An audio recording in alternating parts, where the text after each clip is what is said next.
How is everybody doing tonight? Welcome back to another edition of Boys in the Zone. We've got two awesome guests here tonight. Rucker, if you were here last week, you know about Rucker.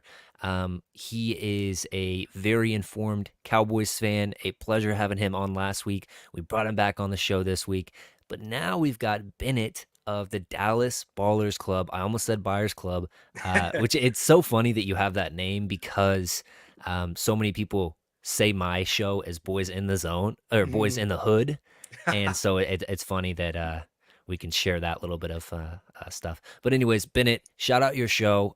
Let people know where they can find you on socials and whatnot, and then we'll jump into the Cowboys talk. Yeah. Obviously super glad to be here. I'm only one third of the Dallas Ballers Club podcast. It's myself, Bennett, and then my other two buddies, David and Clayton, who couldn't be here tonight. But you can find us on YouTube at Dallas Ballers Club. We're on Twitter at Dallas BC Pod, and then you can find us on Instagram and TikTok at Dallas BC Podcast. Super excited to just kind of jump into this today. And yeah, it's gonna be a great show. Super stoked to be here with y'all, man. Awesome. Try not to move around your mic a lot. We're getting a lot of feedback. Gotcha. But yeah, no worries. Rucker, shout yourself out in case the people weren't here last week, just so where they can find you and whatnot. You can find me on X or Twitter at Old Man Rucker, Instagram at I Live for Whiskey with the number 4, and then if you're into pro wrestling, Boot to the Face podcast. We're killing it over there talking about the world of pro wrestling. So that is all the ways you can find me. If you want to follow Boot to the Face on Twitter, it's at Boot to the Face with the number 2. Instagram, TikTok, all the same over there with me and my boy EJ Reed. There we go. Another EJ, not Yep. EJ Savage. Um, now, honestly, we have a very fun show planned tonight. We are going to look through the entirety of the schedule and talk a little bit about Mike Zimmer, talk a little bit about the rookies, about some breakout players. But first, we are going to jump into this schedule. Let me bring it up here on the screen. Game 1 at the Cleveland Browns. Welcome to the show, Tyler Guyton. You get to go against Myles Garrett in your first game at left tackle. I'm interested to hear your guys' opinions. I got a little bit of Rutgers last week on this, but we'll just throw it up to Bennett here. What's your thoughts on this game overall, and is there a matchup to watch? I mean, obviously the Guyton and Myles Garrett one is very intriguing, but go ahead. Yeah. So I mean, like you said, obviously the most notable thing is going to be the matchup of Miles Garrett and Tyler Guyton. I mean, what a test, for the rookie first round pick. I mean, I would be terrified, but then again, I'm also not built like Tyler Guyton, obviously. Yeah. But I do think that it's going to be, that's definitely going to be one matchup to watch. The other thing, just matchup overall and how I like that matchup for the Cowboys is going to be our secondary against Deshaun Watson. Just because, I mean, we know that, Deshaun Watson, his days in Houston were great at times. And since he's been in Cleveland, not so much. So, and we know, especially with our secondary, getting Trayvon Diggs back, obviously still have Deron Bland. Safety room isn't going to have Jaron Curse this year, so that's a big positive. So I'm definitely looking forward to seeing what our secondary can do and hopefully wreak some havoc. Yeah. No, great points there. Let me shout out my guy Vince P, always in the chat saying, "What's up, guys?" My guy Doug hasn't been here a whole lot recently. I gotta tease him a little bit for that, but I'm glad to see Doug here in the chat saying, "What's up?" My guy Boots to the Ground Eric, parts of the Cowboys Can Fan podcast as well, saying what up, and he says, "Hey, I like the name Boot to the Face Pod." So hey, you might have a new fan right there from my guy I Boots in like the it. Ground. Yeah, you got a really good point with Deshaun Watson coming over from Houston to Cleveland. Hasn't really been the same quarterback that he was in Houston. But we understand that the talent is still in there. Right. It's just is this a Tiger Woods-esque fall off kind of a thing with what's happened in his situation with well, I just won't get into it, but in the background, I mean, off the field kind of a thing, does that translate to his mental side and how he performs on the field? I think that question was definitely a yes last year, but does it hold true this year? Especially, against the Dallas Cowboys defense that should be improved basically solely upon the fact that we actually have healthy linebackers and actual linebackers that aren't safeties. Right. So I wonder how ready for the season Trayvon Diggs is. Obviously, towards ACL. I think it was week 2. Um, Yeah. but that's a long time to rehab. But we've seen in the past these ACL injuries take a little bit more to hurdle over the mental aspect of that entire injury. So very intriguing to see that. And then it's the reunion of Amari Cooper versus the Cowboys. That's a very fun. I told Rucker last week, I was like, man, it's gonna be hurtful when Coop picks up a first down, but whenever you hear those Coop chants, it's gonna be reminiscent and it's gonna be some fun. Yeah. Rucker, jump into the conversation. Just let us have a little taste of what this Cleveland matchup means week 1. Like we talked about last week, man, run defense and run offense versus Cleveland is going to be paramount in how they can just attack this team. If they come out and let Cleveland just run the ball down their throats, then you open up play action, you open up bringing the safeties down.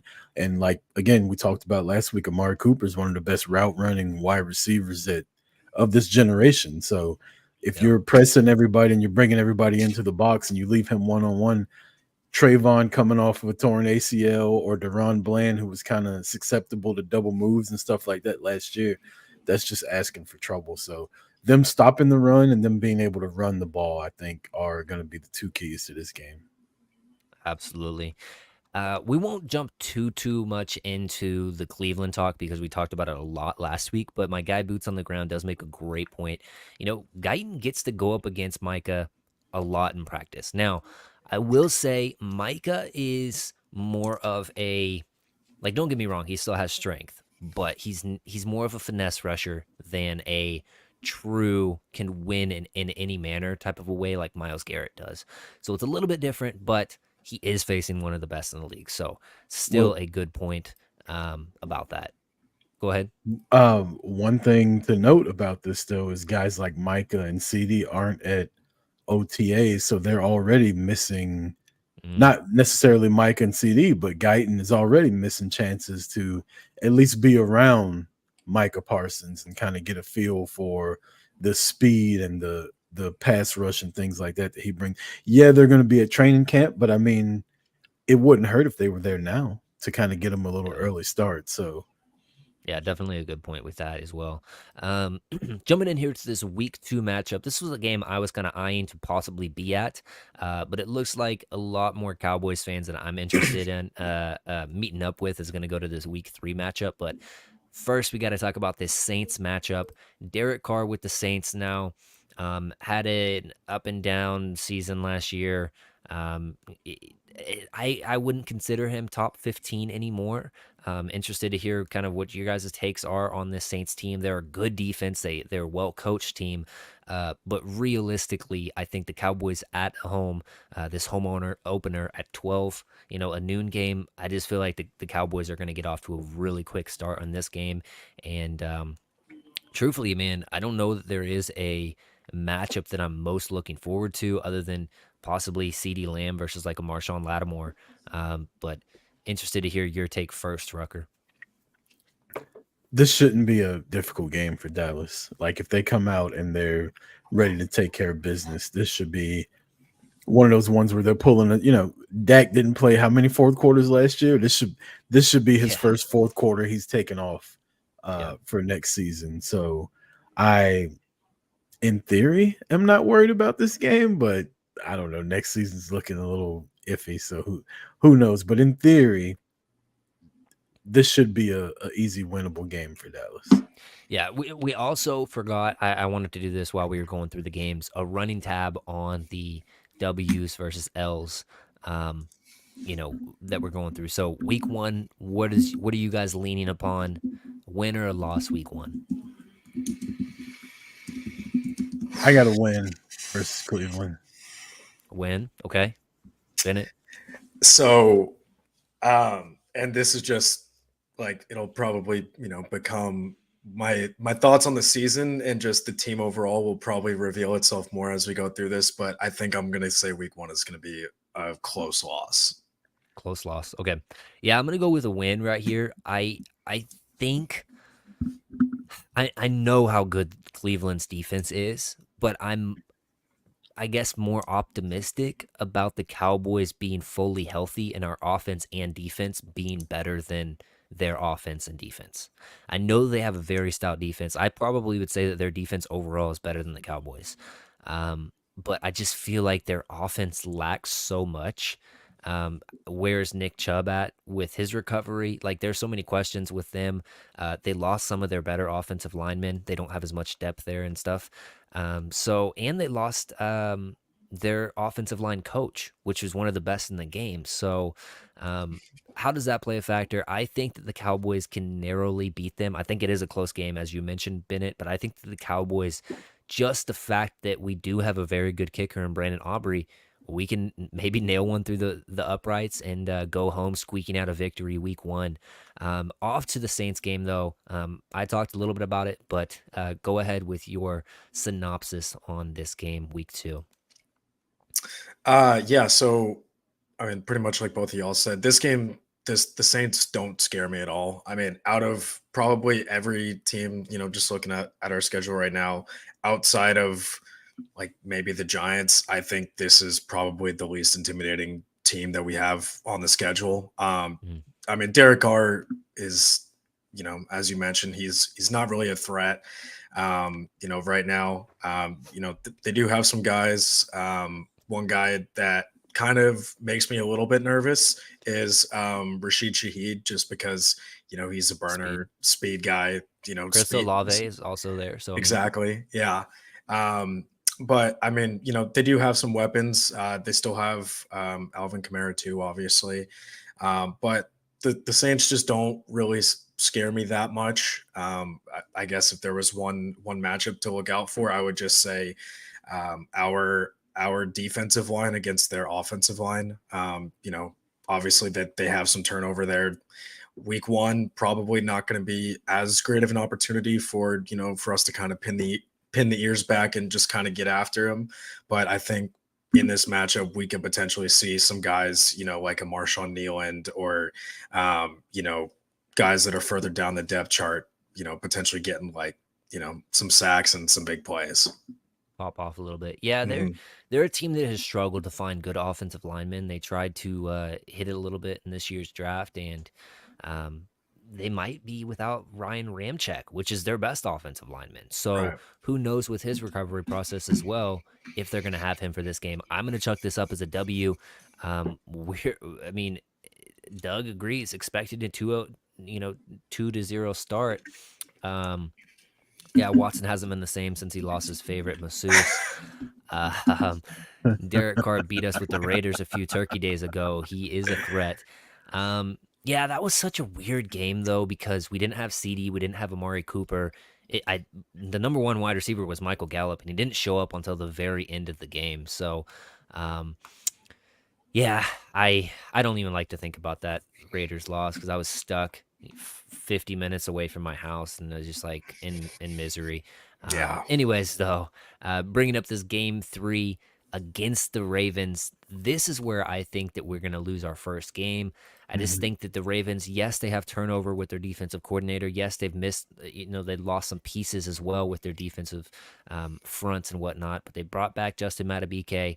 They still have Kyle Hamilton. They still have just those corners there. They actually hit the draft um, pretty well with just picking stud players. Just players that fall to them, and they do it every single year. But I feel like the Ravens are primed to be one of those 1-2 seed in the AFC this year again.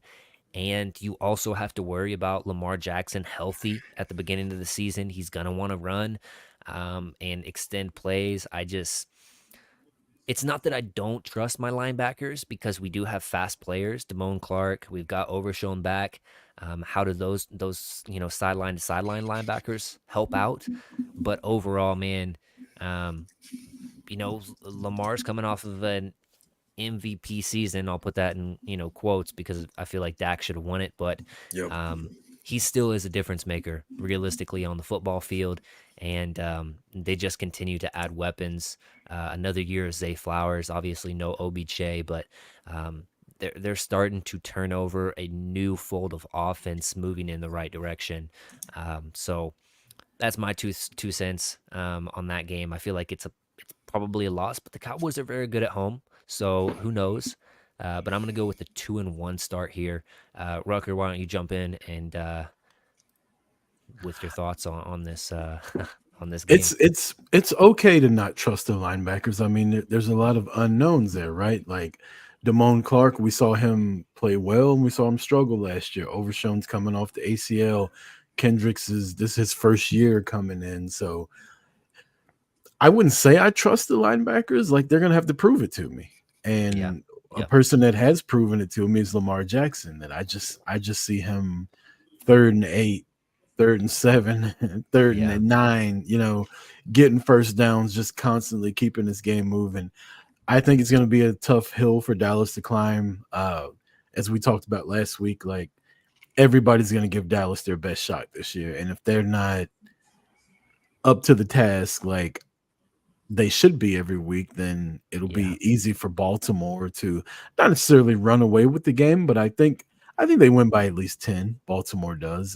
They may Mm, score late again, but Dallas will yeah. keep it close for the most part. But I just see You know, 30 to I'm 20 Baltimore.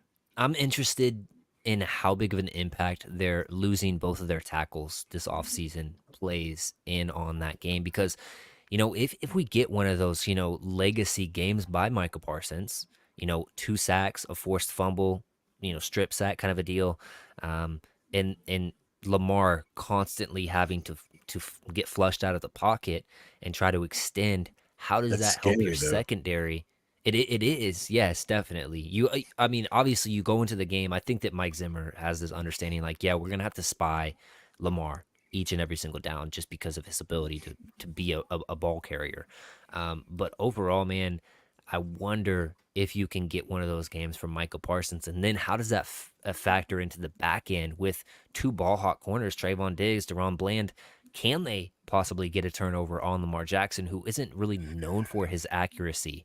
So it goes both sides of the coin. We'll see. Bennett, what was your thoughts on this game? Yeah, so this game is one that it kind of intrigues me in a similar way to week one. Just we know that the Ravens and John Harbaugh's philosophy is that they're going to pound the rock, they're going to run the ball, and this is going to be a really big test for us. I mean, the Ravens have shown that it doesn't really matter who they have in the backfield, whether it's J.K. Dobbins or Gus Edwards or Justice Hill or Keaton Mitchell or whoever it is. Over the last couple of years, that they're going to run the ball no matter what. And then when they get into those third and long situations, Lamar's going to do what Lamar does, which is get outside the pocket, extend plays, make a little pump fake, make a guy miss, run for the first down, flip it to someone, just Yeah. doing what he does. I think it's it'll be a really good early season measuring stick game for this defense, for the Mike Zimmer defense and how just overall I think that we're adjusting to it. Yeah. I do think that we'll lose this game, although I don't know if it's a game that we're losing by 10. I could see this being, a really close game and it comes down to like a Justin Tucker, game winning field goal. Yeah. I mean, these could Yeah, be the two best kickers in the league now. So exactly. Yeah. yeah, that's a good point. Yeah, you don't really have the plus side of a Brandon Aubrey because on the other side of the coin, they have probably a guy that's better than Brandon Aubrey currently, even though he's kind of getting up there in age. But yeah, man, it's hard to say, it's hard to be a homer every single game. Like you got to be realistic about this stuff. And the Ravens, we all have a loss for that game. So 2-1. Then we get the Thursday night game on Amazon. I'll be honest, man, I love the Amazon games personally. Just the ability to have that other broadcast view that's more analytics side, that is Mhm. sick. So shout out to Amazon for that. But Thursday night against the Giants, Dak has won 11 straight, I believe, against the New York Giants. Does it end here, boys? Go ahead and both of you guys that yeah, no. I mean, do we have to spend a lot of time on this one? Well, go ahead and start us off. It's just, they should smack the Giants around by at least 3 touchdowns. Okay, Yeah. Bennett. Yeah. I mean, Giants they're moving in the right direction. Finally actually invested some draft capital into a target for Daniel Jones, but he's still Daniel Jones, so I'm not worried at all. No. Dak owns the Giants. Not worried at all. Can you pull the schedule back up real quick? I Yeah. have a.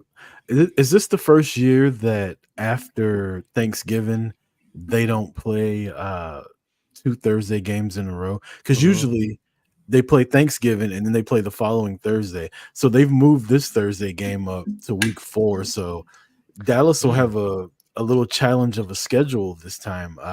Because like I said, since they started doing the Thursday games for everybody, Dallas usually does Thanksgiving the following Thursday, and then they Well, have like that little mini bye week in there. yeah, that is a good point. I will say the for the NFL schedule makers, they hit us with a mini bye in between the Giants and Bengals, but then they hit us with 2 bye weeks with the Commanders and the Giants right there. No, I'm just kidding. No, but I mean, realistically, it is a very, very good swing that we get to play the Commanders. And yes, it's only a 4-day turnaround, but then the Giants again. I mean, Yeah. that's helping us out a lot. And on top of that, they're both home games. So, Mhm. and we're actually going to have 1, 2, that 5 straight home games? No way that's legit. Um, Unless I'm missing something. which stretch are you looking at here? Hold on, let me. Oh, okay. Yeah, So that okay, the Washington one the was covered Washington. up. So Okay. that one is Yeah, is at yeah. okay. So Washington Commanders at. Oh, I mean, we'll get to this. We'll just go back to what we were talking about earlier. But let me turn this off. Yeah, the Giants. I mean, when are they going to break through? Is the question. They've broken through twice I'm not in the here's the thing. past I'm not 30 willing to years. bet, like put my credibility on the line and say, yeah, week 4 the Cowboys are going to lose to the Giants. If it happens, it happens. Obviously, they're going to eventually beat Dak Prescott, in my opinion. But unless he's done after this season, the Cowboys move on from him. Maybe not. But yeah, 11 straight. The Cowboys are so good at home, and I mean at their other house, which is what is that arena? MetLife. Um, yeah, I just that's Dallas East, for Dak and company. I mean, realistically, it's they hadn't gotten good enough. Like, sure, they have their second year players, hopefully getting better. And yes, they added, the LSU wide receiver. Um, but like you said, Bennett, it's still Daniel Jones. You still have to account for the Dallas defense and 2 very sticky. I mean, Trayvon Diggs was sticky at the beginning of the season. We'll see if he can be that moving forward. But 2 very good cover corners. Then you have to deal with Micah Parsons as well, and D Law, Marshawn Nealon, Sam Williams. Like, we still have some depth there as well from the pass rushing department. Oh, and we got better at the line, at the linebackers, part of our defense as well. So yeah, I chuck this up as a W. So 3-1 to start the season. You're feeling pretty good about yourself. Now you're going to go play the Pittsburgh Steelers.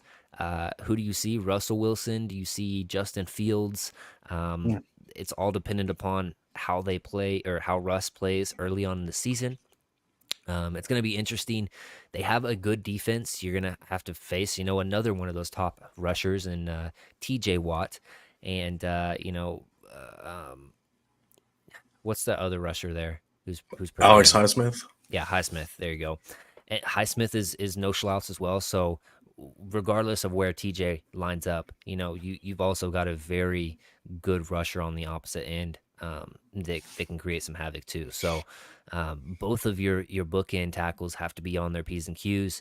It's one of those games, man. I think that the Cowboys can take it, but it's at a hostile environment. Those fans in Pittsburgh are legit. They love their team. They show up for their team. So, um, this is the kind of back and forth game for me. I'm interested to hear what your guys' opinions are. Bennett, go ahead and start. Yeah, so the last time that we went to Pittsburgh, I'm sure y'all remember this game, Dak and Zeke's rookie year, 2016. Yep. Zeke, insane game. Dez had a great game too. Like, what was it, like 2 days after his father passed away? A super emotional game. It was actually one that I was at with my father um, up in Pittsburgh at Heinz Field, and that was a great game. Yeah. Probably the best sporting event I've ever seen in my entire life. But That was when we could actually run screenplays effectively. oh yeah, no, Do I we was. even do that anymore? Do we still run screenplays? I We had not shouldn't. since Scott Linehan. Yeah, but my point with all that being that game was an absolute classic. I mean, you had Yeah. the Steelers with the killer bees, and then you had the all the magic of Dak and Zeke's rookie year. Dez was on the tail end of his prime, and now we have the 2024 version, which I don't think will be that close. The Steelers are a team that I think they're surprisingly good. I mean, last they made the playoffs, right? They were like the final wild card team, I'm pretty sure. Yeah, I didn't think they did. Okay. They had Maybe a. They I, were I they were think this close. was the Let me first see. season that That's Mike right. Tomlin didn't have a winning season, I believe. Okay. Okay. I can fact check real quick. Go ahead and Okay, make your yeah. point though. But yeah, my point with that being, the Steelers, they're a solid team. I know that they invested a lot into revamping their offensive line, which has seemingly been an issue forever. Their defense is still solid. As you mentioned, T.J. Watt, Alex Highsmith. I believe they still have Cam Hayward too, unless he retired. And then, offensively, we don't know who it's going to be at quarterback, but whether it's late stage Russell Wilson or it's Justin Fields, trying to figure it out. The Steelers just don't. They scare me, but they don't scare me enough to be talked into us potentially losing this game. So I have us taking care of business. Okay, Bennett, you actually were correct. They were 10-7. I didn't think that they were that good, Okay. but okay, yeah, Okay. they played the Bills round one. So, yeah, man, Mike Tomlin, a hell of a coach, honestly, Yeah. for being able to get that roster to where they are. And yes, they have a good defense, but I mean, Kenny Pickett, those receivers were just not very good. Um, but realistically, it's gonna be a tough game. It always is with that division, and you just unfortunately you get to play the most physical division in football probably this year, going up against these teams. But um, I kind of like that a lot of these games are early on in the season, so we'll see. But Rucker, what's your thoughts on this game? W loss? How do you feel like it goes? I Where you think leaning? I think Dallas wins this one, and it is how easy they win it is dependent on who the quarterback is. If it's Russell Wilson, I don't think it'll be a struggle. If it's Fields, I think Fields will give Dallas a little bit more of a problem, the same way Lamar Jackson will a couple weeks before that. Just his versatility. And I'm kind of partial to him because we went to the same high school. So, There you go. but yeah, I Pittsburgh's got a good team. As Bennett said, like it wouldn't surprise me if Pittsburgh won, but I wouldn't pick Pittsburgh to win. So Yeah, I, no. I I'd go with Dallas. Yeah, for me, I'm definitely gonna roll Dallas. I mean, it makes me question it being in Pittsburgh, but at the same time, man, I just feel like we're a better team. I It mean, it's so hard to pick against like this offense when we saw that version of Dak in Mike McCarthy's West Coast scheme during like after what was it like week 6. yeah. It was just so good, beautiful to watch. The concepts were all there. If we had any semblance of a run game, it's scary how good that offense really could have been. But still, even knowing that, Dak was just a pure assassin. And I really think if Dak plays without a new contract, he knows this is his dress rehearsal kind of for other NFL teams like this season. So he's going to be very motivated to go out there and play the best that he can. Um, I just, man, it's hard to pick against our offense when it looked so good last year, and the defense has linebackers now. I don't know, man. I'm gonna roll with 3-1 right here and give them the or 4-1 actually, because like we said that the Giants was a win as well. So And also, going to Pittsburgh week 5 is not going to Pittsburgh week 13. Like yeah, the weather won't be that big of a factor. It'll be yeah. more just like an out.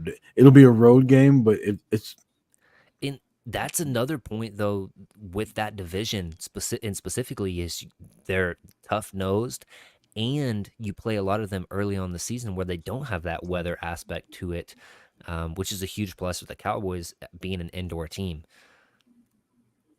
Let's jump here to week 6 against the Lions. I personally am going to come on and just say I think that this one's going to be a loss. I think that they're going to be motivated to come back into Dallas to get their dub. They made eligible. it further on in the playoffs. Man, they probably should have been in the Super Bowl. 17 point lead that they kind of squandered to the 49ers. They're just a team that's on the up and ups. They got their quarterback signed and Jared Goff. They got a really good offensive coordinator in Ben Johnson, and realistically, I would love him as our next head coach if Mike McCarthy and everybody gets canned. Um, but I'm interested to hear what you guys think. I just think that their defense is so much improved and their offense is amongst one of the best in the league. Where's this game at? Is this in Detroit or is it at It's Dallas? at Dallas. Okay. It was a toss up. If it would have been in Detroit, I'd pick Detroit, but because it's in Dallas, I'm going to pick Dallas. I just I want to see how Detroit handles the success that they had. They're not a team that was a couple plays away from being in the Super Bowl like a lot. You know what I mean? Like this was a first time thing for them. So I'm excited to see how they handle not being able to sneak up on people the way they did last season. Like they'll be the hunted this year instead of the hunter. So I don't know how they're going to handle that until they prove to me that they can handle being one of the top dogs, being one of the favorites to win a lot of games. They're still the Lions to me. All right, all right. So you're off to a 5-1 start, Rucker. That's okay, man. Ooh, that doesn't Uh, sound good. I yeah, mean, I mean, it sounds good, but it doesn't sound good. It sounds like I'm a Homer Rucker over here. yeah. Bennett, go ahead. So I'll just go ahead and preface this by saying I also have us losing this game. The eligibility stuff from last year, Lions Mhm. fans are still crying on social media about that. And so this is going to be a game that they probably have marked down as like their in-season Super Bowl outside of whenever they play the Packers this year. Yeah. Pretty much similarly to how we had the 49ers down as like our in-season Super Bowl last year. But the Lions are a really good team. Their defense is, at least on paper, should be better this year than it was last year. And I mean, their defense has, just steadily improved.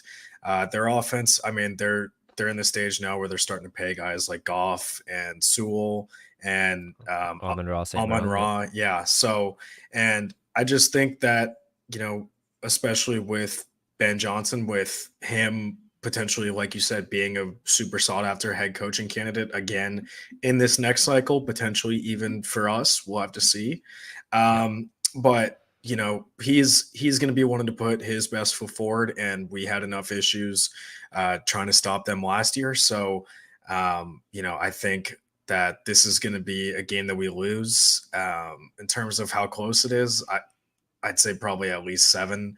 Could even be a game that we lose by 2 possessions, but maybe we'll get him back in the playoffs. We'll see. Yeah.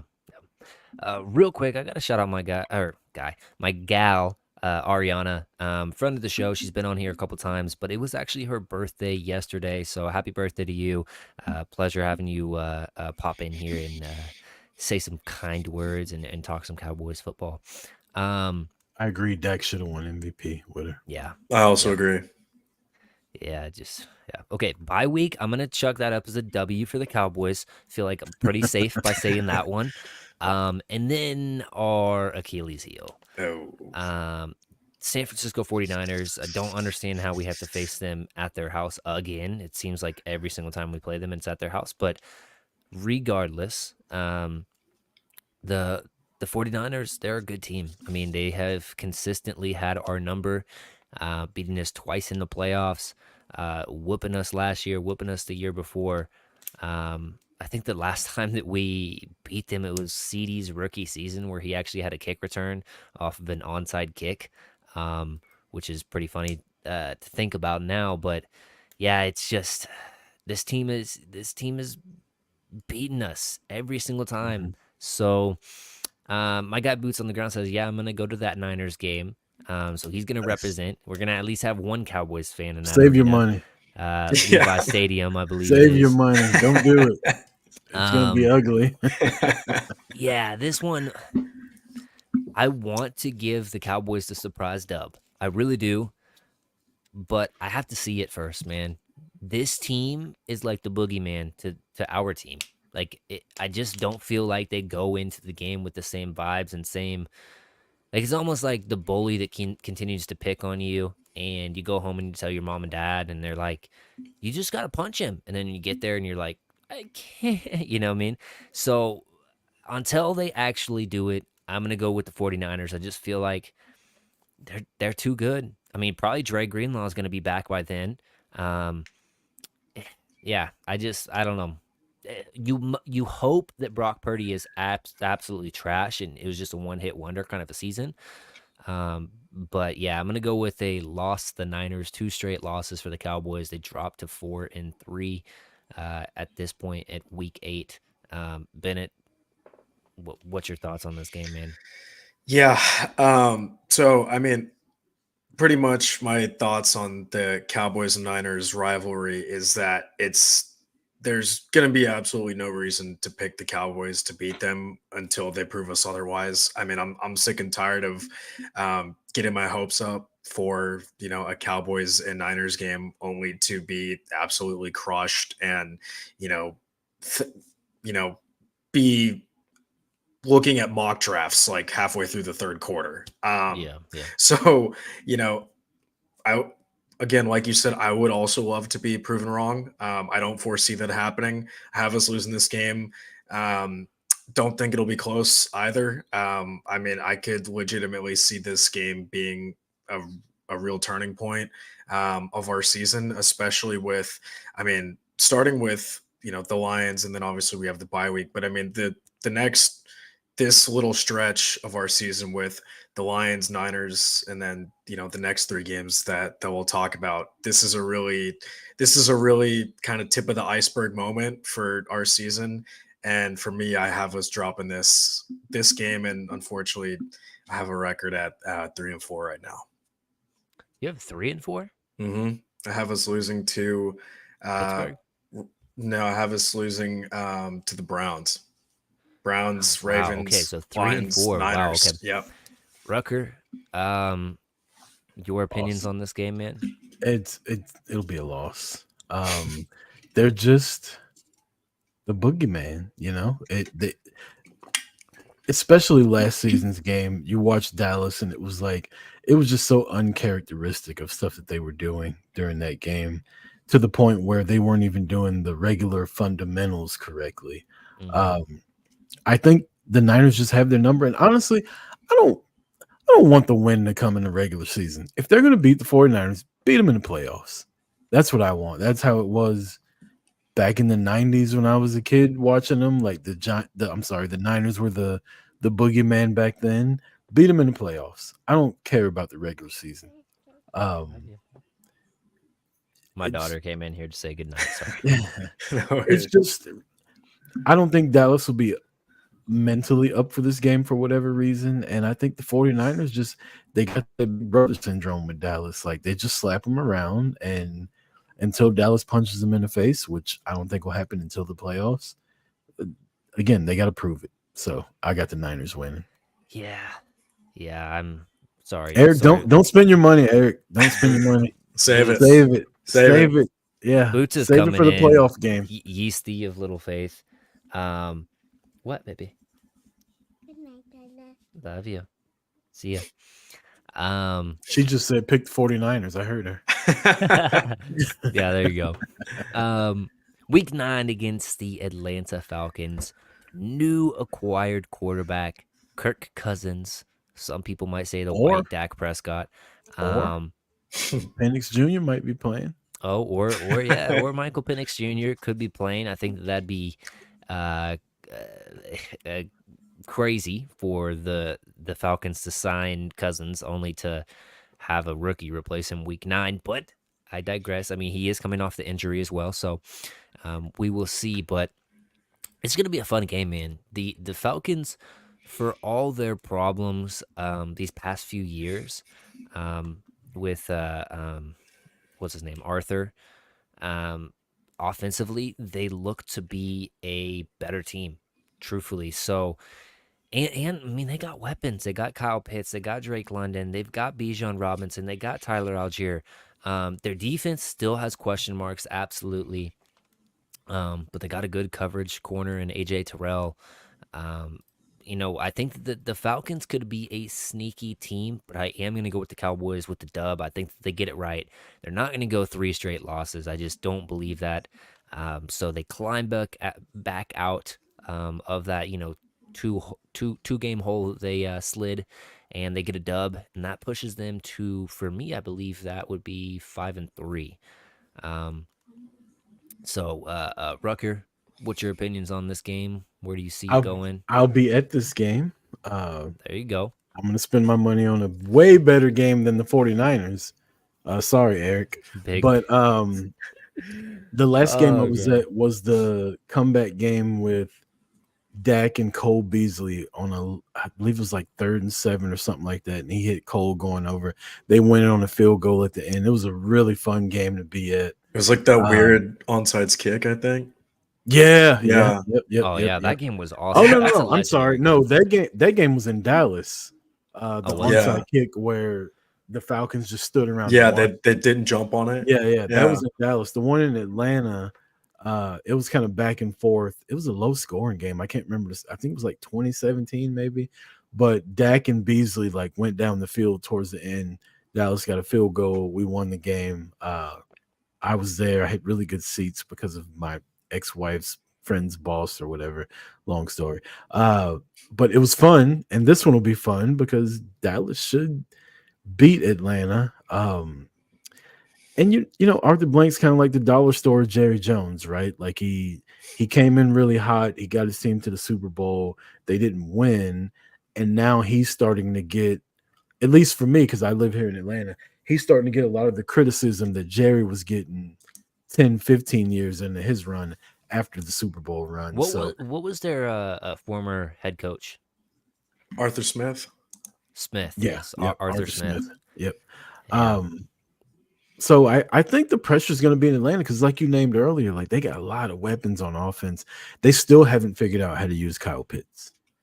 He's been in the league, what, 3 years now? I got him on a dynasty fantasy league, and he's just sitting on my bench now. Like yeah, I don't even play the guy anymore. They really didn't use Robinson that well last year. Like he made a couple splash plays, and then you look up and he'd be on the bench for most of the game. So yeah. They Atlanta's tried. gonna, Sorry, they tried to push Tyler Algier more as a runner than they should have. They should have made Tyler Algier the pass catching back because he's pretty good in that role, and they should have just put Bijan as just a straight up yeah. runner. But go ahead. I got Dallas winning this one. This is kind of like the game with the Giants earlier. Like this shouldn't be close Yeah. if So Dallas you're is at. serious about I going think you're at 6-2 now. 6-2. That sounds about right. Bennett, rebound game for the Cowboys to get back to 500. Yes. Yeah. This is gonna be a rebound game. I think this actually could be a game that turns into probably one of the more exciting games on our schedule. I could see this being like a high 30s shootout. Hmm. It's just Kirk and Dak just trading blows down the stretch. Um, the other thing is that this is a noon game, so it's going to be a different Kirk Cousins than primetime Kirk. Yeah. So he will actually probably show up to this game. And with all those weapons that he has, with two guys that I've wanted on the Cowboys forever, and Bijan Robinson and Kyle Pitts, but um, he's got a lot of weapons. Their defense is a major question mark. I mean, I think everyone and their mother had them pretty much pigeonholed into taking a defensive player at 8 before Hmm. they shocked the world and went with Penix. So um, I do know that their defense needs work, and I think that this is a win. I think it's high scoring and it's a shootout, but I think we get it done. Yeah. Rebound game, and we're 4-4 now for me. Boom. I like the differences in our answers here tonight. We got the Eagles at home, Week 10 on CBS, 3:25. This is the first time we do not play Sunday night against the Eagles in a very, very long time. But Week 10, it's at the crib against the Eagles. Might, I mean, who knows how good the Eagles are going to be? They got a new defensive coordinator and a very good one at that. A guy that's got given Dak Prescott some problems in the past. And then they've got old Kellen Moore in there, the offensive coordinator. Um, so it's going to be very interesting to see how different their defense and offenses are this year. Does Kellen kind of I mean, we realistically barely ever saw Dak Prescott run in the Kellen Moore system. So how often does he really use that read option? Obviously, they got Saquon Barkley there. It should, if he's a smart offensive coordinator, be utilized a lot with Bijan and Jalen Hurts. But you still got guys on the outside that have been paid and want to get the ball, and Dallas Goddard, AJ Brown. Um, Smitty. So this is a good team. They've got a good offensive line. The defense is revamping. They picked Cooper DeJean and my top corner in Quinyon Mitchell. So we'll see. But I'm going to give the Cowboys a dub this first matchup around. It's just a familiar foe. We know that the Eagles want to come and play, some dirty ball down in the trenches, but we're going to be prepared for it. It's going to be at our house, and I feel like the Cowboys can get it done. I'm going to be moving us up to 6-3 with that dub. And Bennett, go ahead and start. Yeah, so my philosophy for the Eagles is that we're going to split pretty much every year. Yep. And usually I have the split being home and home. So I'll have us winning this game. Um, I mean, this is going to be the first look that we have of Kellen Moore pretty much having I guess like almost a run first quarterback for the first time in his career. Cause I mean, he had Mm, all those years with Dak. Last year he was with Justin Herbert. So, you know, Jalen Hurts is definitely a more of a different profile quarterback than what he's used to. But obviously the Eagles with those mouths to feed on offense, and AJ and Smitty and Saquon and Goddard and so on and so forth, and all the Georgia players on their defense that they yeah. just love to draft. Yeah. Um, you know, they're definitely going to keep it close, but just with us being at home and hopefully with some momentum created up off of that Falcons game, I'll give us the win here. So I have us at 5-4. Rucker? Uh, I know we've split with the Eagles the last couple years, but I just don't feel like the Eagles are better than Dallas. Um, that game in Philadelphia last year, they had so many chances to win it. Like just inside the 10-yard line for like 10 plays or something like that, Yeah. down Yeah. by less than a touchdown. And I just felt like Dallas outplayed them. What, 7 of the 8 quarters that they played last year? I just think Dallas is a better football team. Yeah. They got Kellen Moore now. I think he'll still be adjusting to trying to use Jalen Hurts. I think this is a big year for Jalen Hurts. He had the benefit of everybody falling in love with him the year previous to last, and then last year he started getting criticism. So it'll be interesting to see him kind of react to the criticism that he got Hmm. last season. So I got Dallas winning this one. Much like Bennett, though, I do have them splitting the series. So um, Dallas will take the home game, and we'll see what happens in Philly. Yeah, it's gonna be interesting seeing Jalen Hurts with Kellen Moore, just because we know that Kellen loves those little curls and comebacks, and um, if I'm the D coordinator for the Cowboys, I'm like, yeah, sit on this stuff, Bland and Diggs, and click and close on those routes, and you could possibly have a pick six. So um, gonna be very fun to watch that matchup. I'm on a side note, I'm really excited to see what Shane Steichen can do with Richardson for the Colts as well, and just Mhm. because he's almost like a Jalen Hurts in respects to him not being the greatest passer out of college, but just being a big physical guy that can take hits, and you can utilize him in the um, RPO game. So excited to see that a little bit. But jumping to Week 11 against the Texans. This is gonna be a fun game on ESPN, 7:15 Sunday nighter or Monday nighter actually. Sorry, against the Texans. Obviously, they traded for Stephon Diggs, so Diggs versus Diggs matchup here. Um, the Texans, they had a sneaky good season last year. CJ Stroud basically, copy and pasted Dak Prescott's rookie season, but for some reason, everybody wants to say that he was the best rookie quarterback, and I don't know how long, but regardless, CJ Stroud definitely impressed. And my guy Tank Dell went off. I'm excited to see him come back and get into that fold. They got Nico Collins. Their defense, just D'Amico Ryans had those guys playing so well.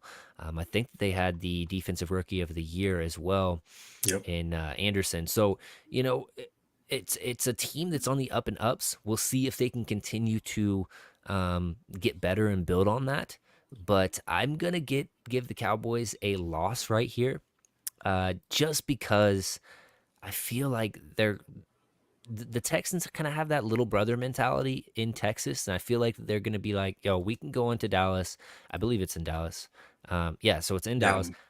I think that they're going to sneak out a dub, but it's going to be very close. I mean, it's going to be a very fun Monday night game that we'll wake up Tuesday and be like, "How did we lose that game?" But it's fun to watch. Much like Bennett saying earlier that Detroit, this will be their Super Bowl. I think this is Houston's Super Bowl, and Mm, um, I think Dallas getting the win the previous week versus Philly is going to help them a lot because they're losing this game to Houston. mm. Riding on the high from beating a division opponent just to fall Mhm. versus your little brother. Go ahead, Yeah. Bennett. Yeah. Rucker, that's a great point.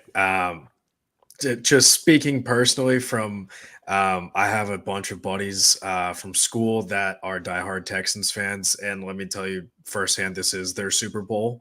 Um, I mean, I've spent so many years just, ragging on them, as have my other buddies on the Dallas Ballers Club. We've spent so many years just, giving it to them verbally about how they'll always be little brother, and this state is big, but it's not big enough for two good football teams. But unfortunately, um, they have a really good team. They're building something special over there. D'Amico's got a great group.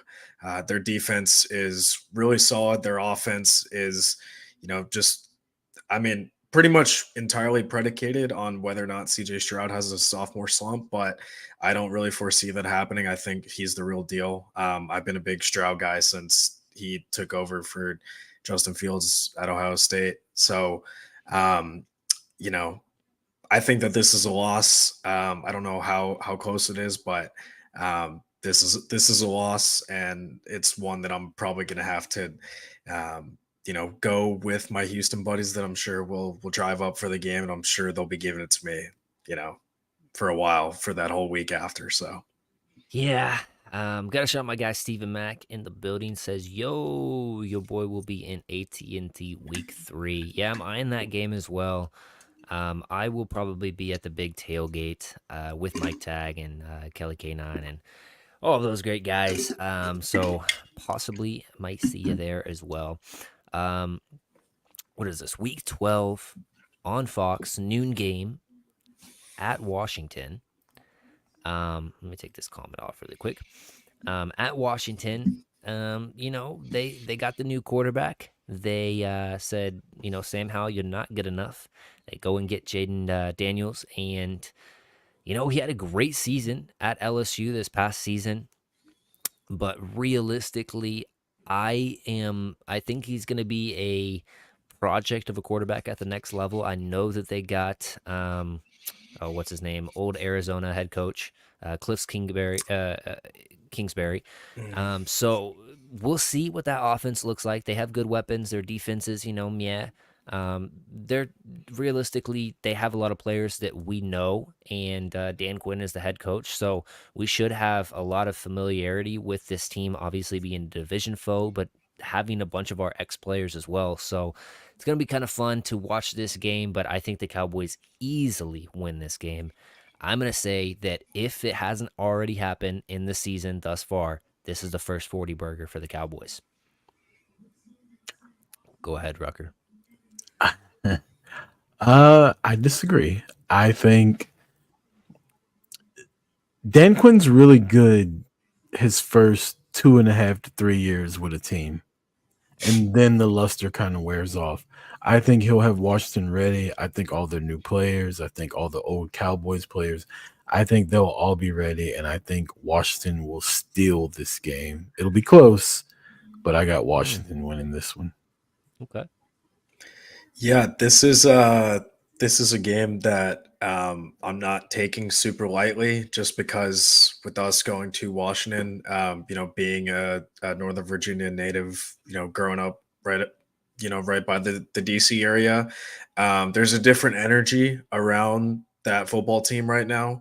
A lot of that is because of Dan Quinn, and obviously with Jaden Daniels and a lot of the other young guys that they've brought in, but um, they're a franchise that they've been tormented by the horrible ownership of Dan Snyder for pretty much my entire life, and now they have an owner that actually cares and cares about the fans, cares about the product on the field. Um, but with all that being said, that's enough praise for him. We are going to win this game. I think it will be close, but um, this is a game that I wouldn't be surprised if we lost, just because of the Dan Quinn and ex Cowboys factor. Hmm. Yeah, I just don't think that their defense is good enough. And also you're relying on a rookie quarterback against two very good corners that can take the ball away. Oh, also you got Micah Parsons. Oh, also you got a legitimate middle linebacker that can get the defense in the correct way. And you've got Mike Zimmer that is a secondary guru, can disguise some schemes against a younger guy. That's why I lean the Cowboys against Washington here. But then we've got the Giants again, Thanksgiving matchup. Um, Gonna be a fun one. 3:30 kickoff. 4 days rest. How does that play into this? For me, I've got a W. It's almost like the adverse, the flip side of San Francisco and us. Prove it, Giants. Can you prove it that you can beat the Cowboys? That's how I feel about this. Same. Go ahead, Bennett. Yeah, same. Do we have to take very long on this one? Agreed. Run it up to the next one. Okay, so a W right there. The Bengals Monday night. This is coming off a lot of rest, which I'm interested to see if the Bengals are coming off of a lot of rest or not. Um, but for the Cowboys, this looks very, very good. Monday nighter, 7:15 kickoff. Um, that's going to be a fun game. Obviously, this game is very dependent upon Joe Burrow's health. Um, everybody wants to throw him in the top three category for quarterbacks, but he has been, injured quite a bit in his short, career. So if he can stay healthy, this is a legit game that the Cowboys are going to have to wake up for. Their defense is no joke. They have guys, every single year they just kind of pick off from other squads and fill holes, and they just work. So, and you know what their offense can do. So it's very dependent upon what happens with Joe Burrow. In my opinion, I'm going to say just because it's at home, I believe it's at home.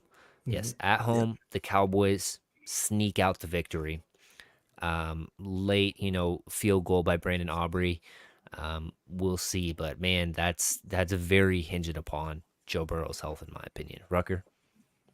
As far as the Bengals schedule, they play November 17th, and then they don't have a game again until the Steelers on December 1st, and they get 8 days in between the Cowboys and the Steelers game. So they'll kind of have a little bit of rest going into it, but not as much as Dallas will. Yeah. Um, Okay. but I'm picking Dallas for this game. Okay. Any reason in particular, or just feel good about it? I just think they're better. Okay. Bennett. Yeah, this game is kind of like the Falcons game for me, where it's a coin flip. It really does depend on the health of Joe Burrow. I mean, we do know, or the last time the Bengals came to Dallas was a game that I was at, where I think it was week 2 of 2 seasons ago when Dak was Yeah. out. Dak was It out. was Cooper Cooper Rush's Rush. yeah, Cooper Rush's first start of the season. We ended up winning the game. Trayvon Diggs was big in that game. We got Yeah, called out a little bit for his physicality. Comes up, makes the hmm big third down stop. yeah, which was awesome. That was legitimately one of the best plays I think of his professional career. Yep. Outside of the picks and the pick sixes, but this is a game. It's a coin flip for me. Um, again, it's all predicated on the health of Joe Burrow, but I think we'll be past the point where he usually sucks like the first few Yeah. weeks Yep. of each season, so we'll be well past that. I think it's close. I really do, but I think that um, AFC North just continues its kind of dominance over us this year outside of the Steelers, and I think we drop this one. Mm. So what is your record right now for the Cowboys, Bennett? Um, Let me you pull it know, up for you. yeah, So that's a you great had question. loss, win, loss, win, win, loss, loss. Did you have the Falcons winning? Yes. So you had us losing to the Falcons? No, sorry, I had us beating the Falcons. Okay. Yeah. So what are you at right now? So I'm trying to count this: 1, 2, 3, 4, 5. So I have us at 8-5 right now. Is that right? 8-5, Okay, so not as bad Seven as and I five. thought. 7-5. Yeah. 7-5. Okay. Now we've got the Panthers Oh at the wait, Panthers, a noon game. For some reason, I don't know why.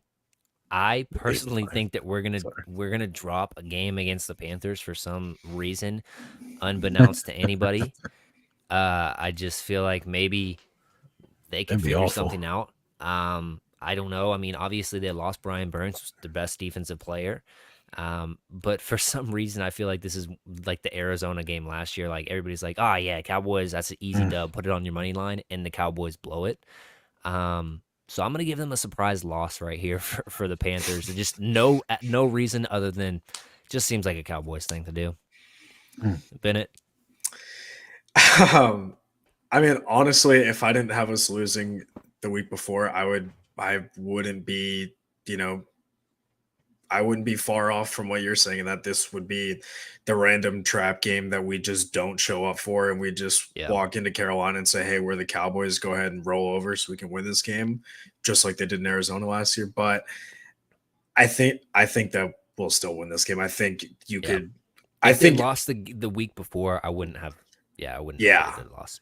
yeah. I mean, this is like the kind of game where I think the Panthers will be better this year, but I mean, they're not going to be any sort of a threat anytime soon. I just can't. Yeah. Not yet. Rucker. I was at the Carolina game last year, and much how Bennett's saying, I think Dallas just kind of rolled out there like we're the Cowboys, we're gonna steamroll you, and it was a tougher game than what the final score said. And also, as you said, EJ, I think there is one game this year that Dallas will sleepwalk through and end up losing, which to me that's the Washington game. So I think Okay. the Washington game will kind of wake them up towards the end of the year, and they should just roll through Carolina. Okay.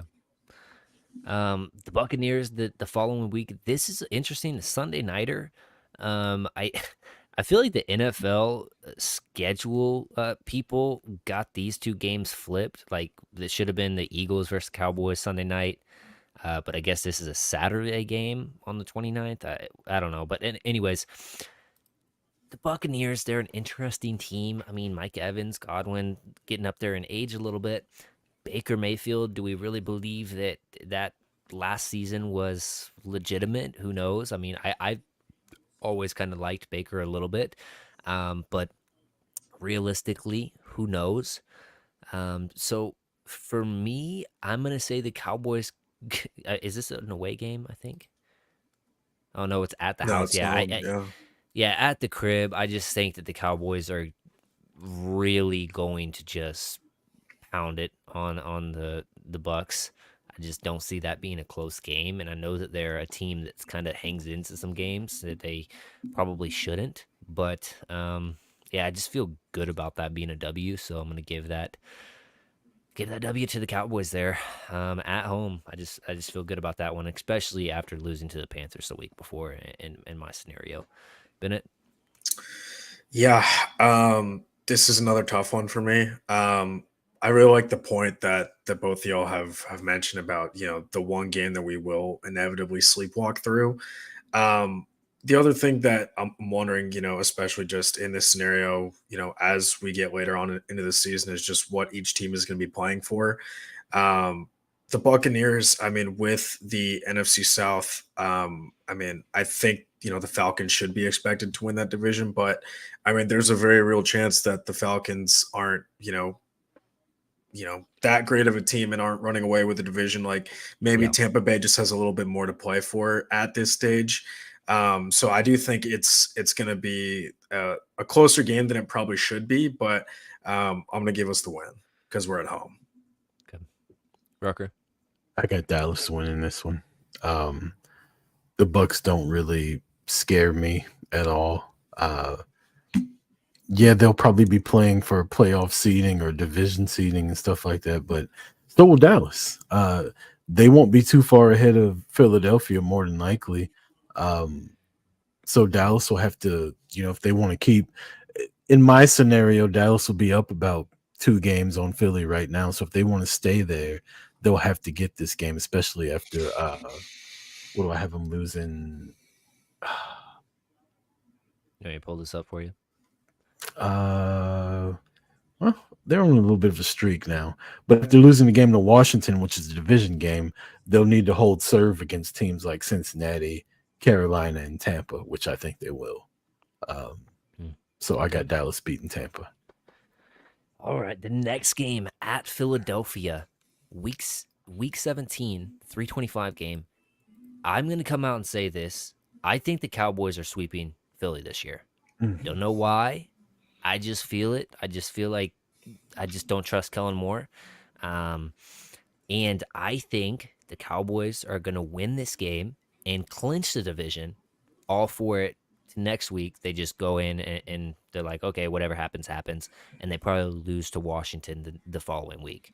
They finished with 11 wins on the season, one shy of hitting that. What would that be? 4 in a row of 12-5.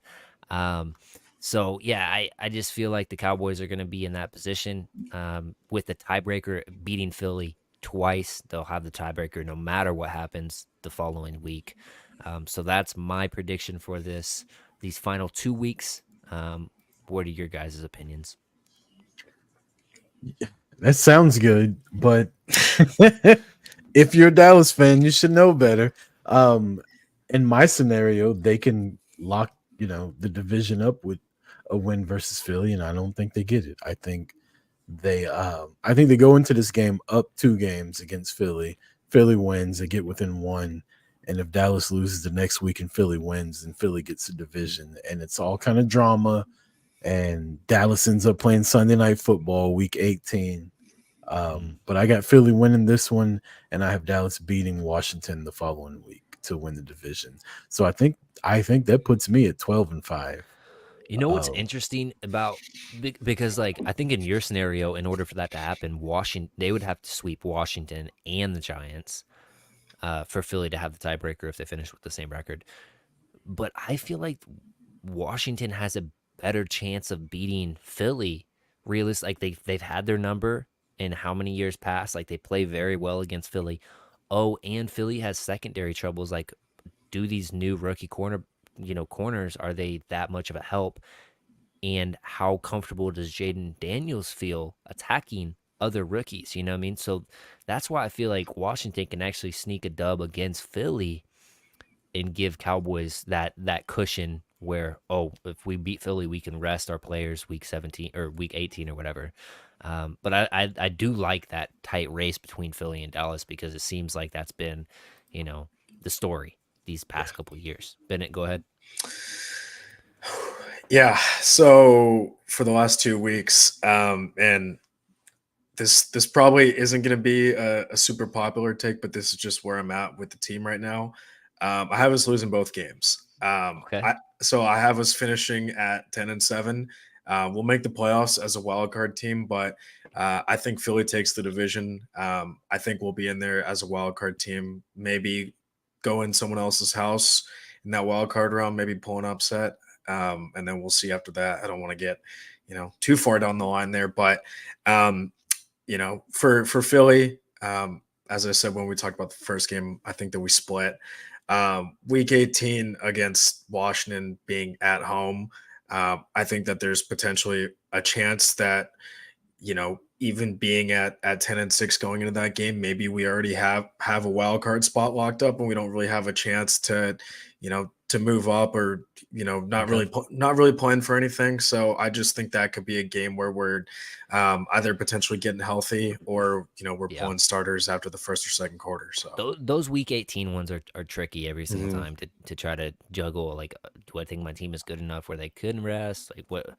So, yeah, I think that, which also I'll mention the fact that Lamar set out that final week and still won MVP or whatever is kind of irritating to me because it's like, I mean, that it's, kind of set out like 2 games worth of fourth quarters, though. I know Like, that's what I'm saying, but I'm saying he had enough reassurance from somebody where he's like, yeah, MVP doesn't matter. You can sit this game and still win it. I You know what I don't, I mean? don't think he would have played whether he had reinsurance or not. Like, the Super Bowl is more important than winning MVP. I don't think he would have risked getting hurt, especially the way he Fair enough. plays. Um, I mean, yeah, he still already had his contract at that point, so yeah, he would have really had no incentive to do that. But yeah, I don't know. I'm still salty about that. but So I do agree with you. I think Dak was MVP last year, so Yeah. I'll go with you on that one. I was 11-6. Bennett, you were 10-7. Mhm. Rucker, what were you? 12-5. Finish 12-5. Okay, so you're going with the 12-5. Just That's the roll it Mike up, McCarthy record, man. copy and paste. Yeah. Put it on. No, so we got some news, and that went a little bit longer than I was anticipating. So, if I'm keeping either of you too long, no worries, no qualms if you have to pop out. But we've got some news that Mike Zimmer was actually going or is going to be along the sidelines this year. That's new. Obviously Dan Quinn was up in the booth and watching, the entirety of the field. How do you like this decision by Mike Zimmer? What's your if there's any questions about it? What's your questions or concerns? Where are you guys at on it? And then I'll give my take after you two. Rucker, go ahead and start. Well, I thought you were going to say we've got breaking news that, after all the pictures I saw of Mike Zimmer, that he's pregnant.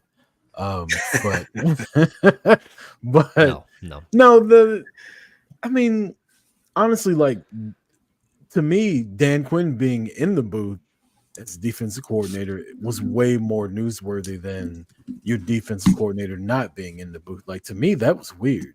So Yeah. it's not that big of a change for me. I think Zimmer will bring a tougher mentality to the team, but I Yes. don't think him being on the sidelines as opposed to being in the booth will change that much. I think going from a guy that's on the sideline to a guy in the booth would be more of a change to me than vice versa. So I don't think it's that big of a deal either way. Yeah. Bennett. So I actually love it. The one of the things with Dan Quinn, and especially as we got later into his tenure, but the one thing that always kind of stood out to me, whether it's the way that Mike had talked about him and, kind of their relationship, or, just the fact that it seemed like he had one foot out the door in the playoff game, which is neither here nor there. But it seemed like he didn't really like he didn't really have a way of holding players accountable, at least not so much to the public eye. I mean, granted, we have no idea what's said in the Yeah. locker room or behind closed doors, but just watching old clips of Mike Zimmer when he was with the Cowboys previously, granted, this is, 25 years ago at this point, but seeing him like, grab guys, by the collar and not being afraid to yell at guys and, basically tell people like I don't care about what your contract is or about the name on the back of your jersey. Like you play for the star on the side of your helmet. I love that. Yeah. I just think that that passion and that ability to hold players accountable is something that we've been missing for years. And I really hope that, especially with some of the guys that we have on this team, that I think could benefit from some taking more accountability at times. Mhm. I think that this is going to be a really great way to do it, because I mean we know we have our vocal leaders, guys like Demarcus Lawrence, who aren't afraid to get in guys' faces and try to hype them up. But at some point, whether or not he has the C on his jersey, you want to hear it from someone that's maybe not a player. And so I think with him being, a coach and just being closer to the action, I think that gives him a really good chance to do that. Yeah. I think that you made a whole host of really good points. I think that the biggest thing for me with Mike Zimmer being down on the sideline is it allows a outside source to be the vocal person. So not because you know how it goes. I mean, we've all probably played organized sports. If somebody gets on you that's the coach, it's kind of like, okay, yeah, I need to do this better.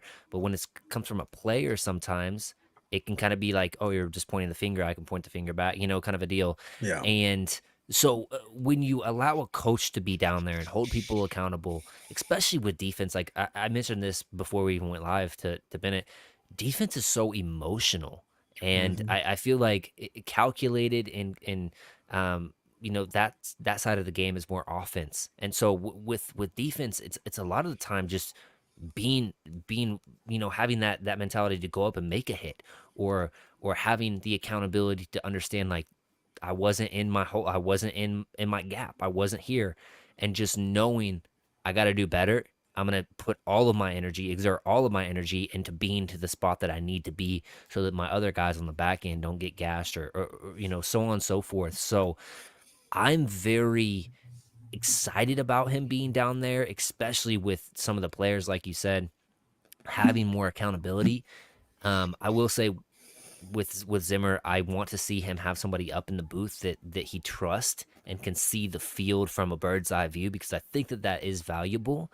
Um, but overall, man, I just think that it's so beneficial from an aspect of your head coach and your defensive coordinator being down there, like, yo, go for this. If you don't get it, I got you. We're already lined up. We got our player personnel ready to go if you don't get it on this fourth down or whatever. Like, just having that communication between your head coach, defensive coordinator, then your defensive coordinator and your players on the field, game time. It's just, I like it a lot. So that's that. Um, we're going to name one. I was going to say two, but honestly, we're just going to go one because we're running a little bit long. One breakout player for the season. If you had to pick somebody, and this cannot be somebody who's made a Pro Bowl already or anything like that, it has to be a new player. It doesn't have to be a rookie, doesn't have to be a sophomore player, but just somebody that you feel like, okay, this guy could make a serious jump. Um, who do you feel that is, Bennett?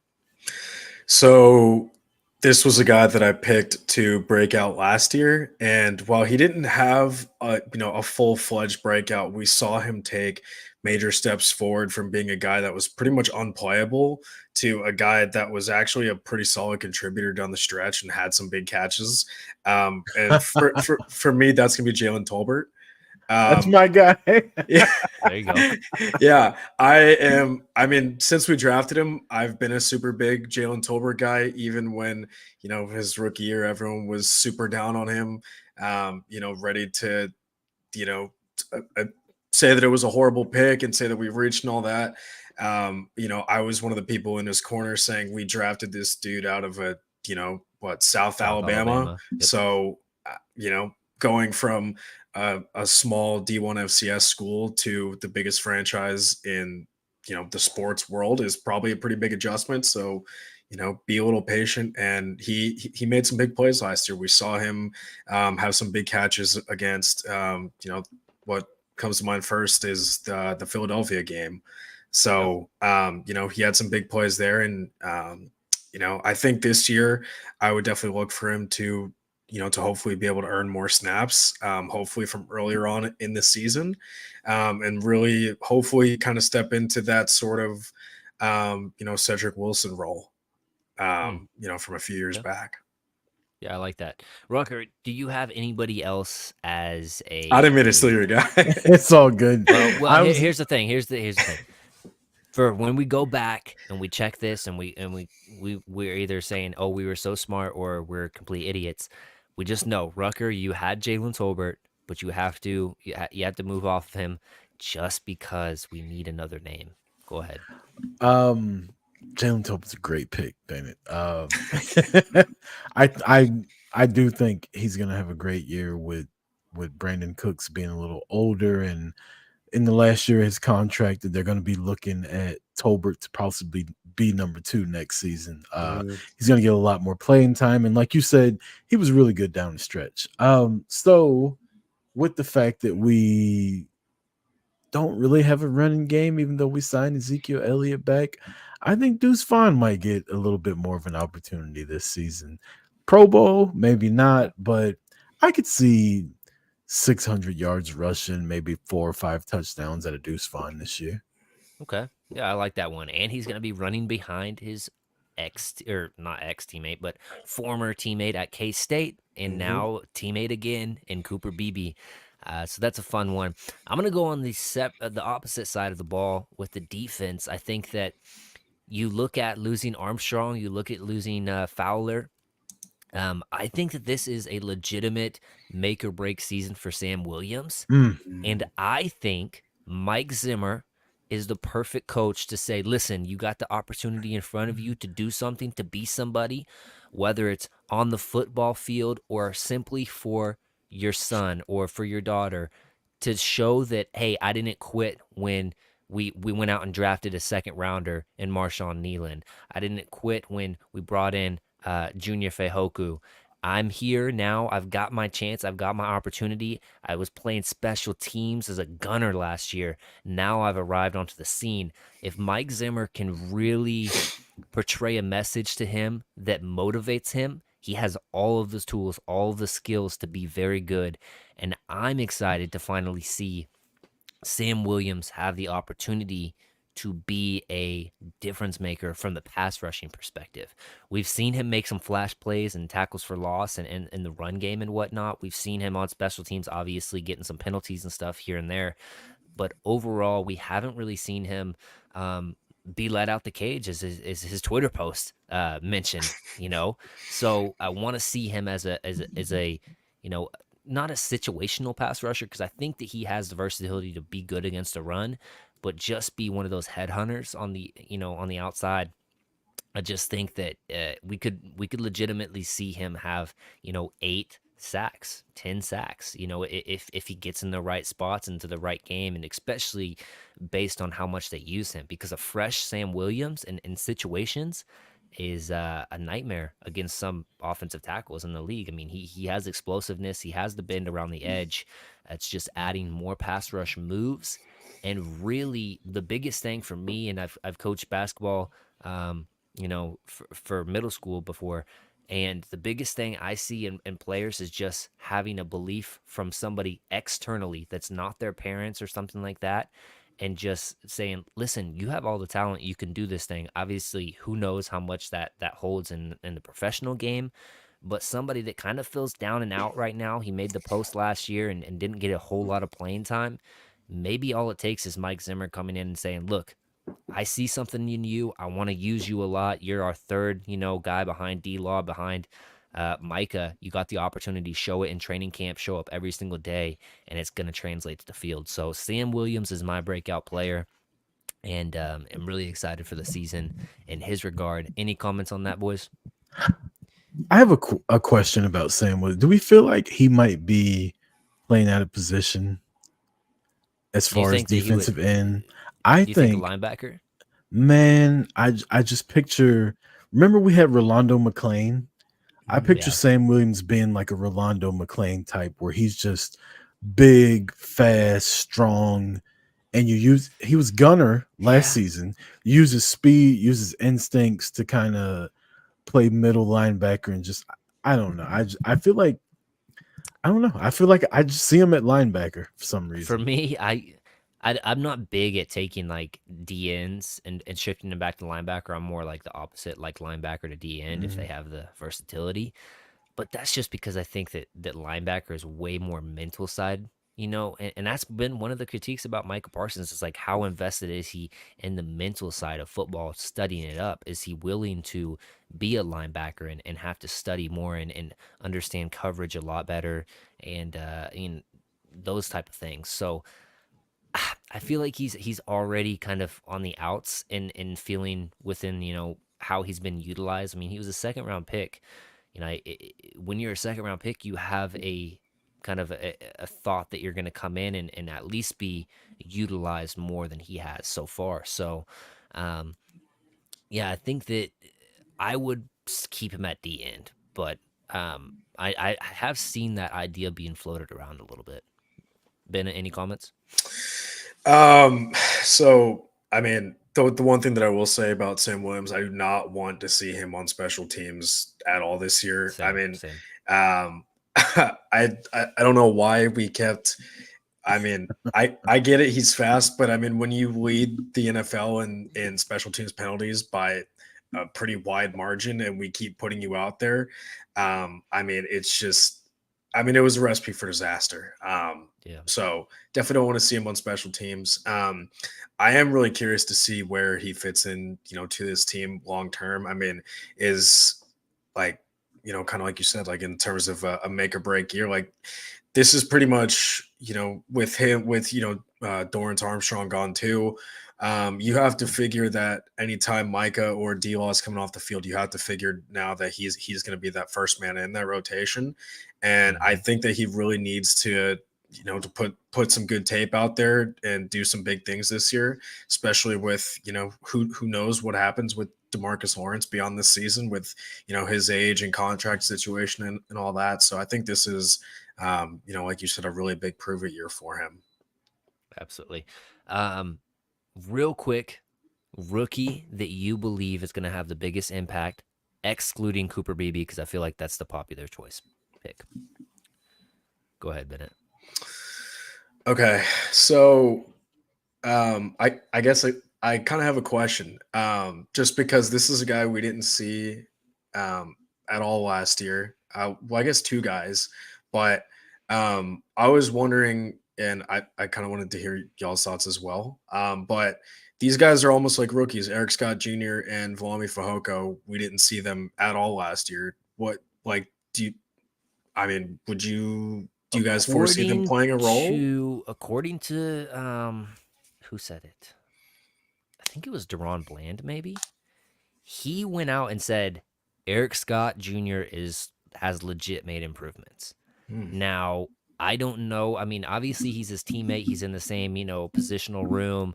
They're probably buddies. You know what I mean? So, right. how much stock do you really put in that? Who knows? But Eric Scott felt like a very big Dan Quinn pick last year. I'm interested to see with Mike Zimmer how he can be utilized and grow as a player because, I mean, Zimmer's a secondary coach. So, Right. he could have some good growth. Fahoku, it's strange because whenever I don't know if you guys watched the Dallas Cowboys draft show and stuff like that, but whenever he got drafted, they brought in a scout and they talked about him, an actual scout for the team, and Mhm. he was basically saying like, "Hey, this is a guy that has versatility. Can play some three tech, can play some um, D end." And I'm wondering if, especially with the Marshawn Nealon pick, I'm wondering if their idea is, hey, if we can't retain Osa Odigizua, maybe we can get Fehoku bigger and he can play more three tech. Mm. I'm wondering about that. Who knows? We're going to see in training camp how much bigger he's gotten and what his build is, because that would tell a lot about that. But it's going to be an interesting thing to keep an eye upon. Rucker, any comments on that or, ideas? Um, my rookie would be Mayor. I'm sorry. I'm trying to figure out how to say this guy's last name, and I still can't remember how to do. Maris, the linebacker out of Notre Leo Dame. Foul. Yeah, I think this is the first linebacker they've drafted that's actually like a linebacker. Like Like a bit Damone Clark was middle hurt. linebacker. Okay. Uh, Parsons was drafted, but he didn't even get to play linebacker. So this is the first linebacker in a while they've drafted with the intent of having them play middle linebacker. So I'm excited to see this. He'll play for Zimmer, which Zimmer's always had really good linebackers. Kendricks will be on one side of him. You'll have Damone Clark that'll be playing. You'll have Overshown that'll come back. So he's going to have all the help in the world. But I'm really excited to see him play. Well, and Bennett, did you have a rookie that you were excited about? Oh yeah, that's right. The point of the question. Yeah. My pick for I mean, outside of Marist, I mean, I think everyone is pretty excited to see him. I'm excited to see Marshall Nealand. To me, he almost feels like a D Law 2.0. Hmm. And he was a guy that I forget who it was. Might have been like Albert Breer or someone like that, or maybe it was Dame Brugler. Someone from NFL Network had him as a It was um, Brugler. that they had him as a first rounder. Hmm. Yeah, so that's just going to be what I cling to. With Nealon, I mean, I would like to think that I'm someone that's pretty in tune with draft analysis, all that sort of thing.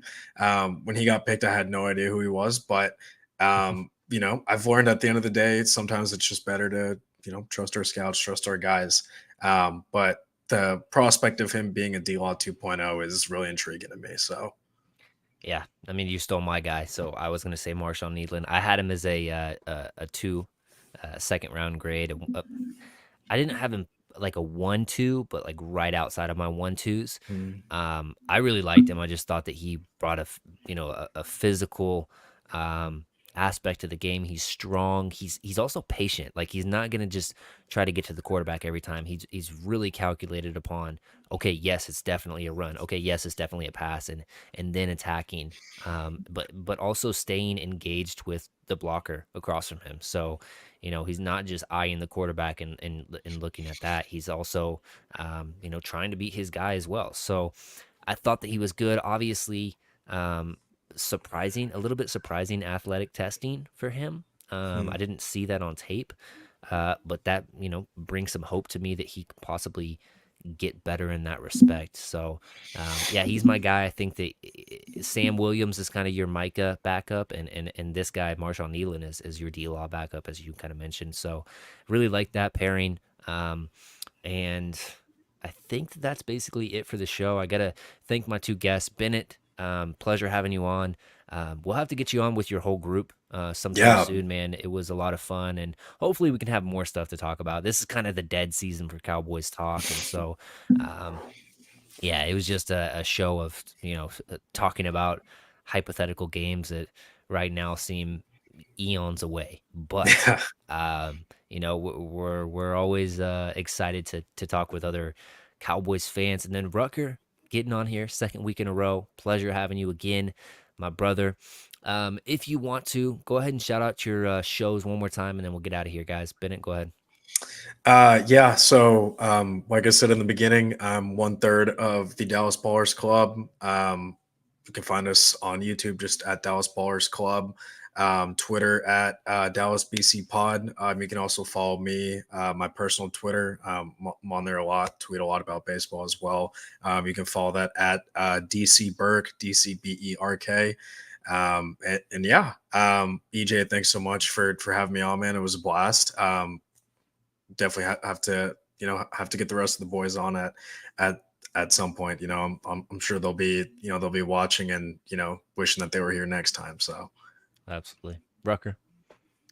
Again, you like pro wrestling? Boot to the face. Boot to the face on Twitter, all your podcasting platforms, and at Old Man Rucker on Twitter if you want to follow me. So EJ, again, appreciate you having me on. Bennett, it was fun. Good talking to you. So, sure, likewise. Absolutely. If you're not already following me, go ahead and go to Twitter or X, whatever you want to call it. Boys, the letter in the zone on Twitter. And yeah, that's basically all the social media I do. I have an Instagram, I have a TikTok, but I don't really use it. So probably not worth the follow, but I'm always on Twitter posting stuff.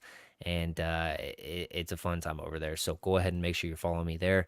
Like, comment, subscribe on this video, set the notification bell. We'll be back next Tuesday with a new video. Peace.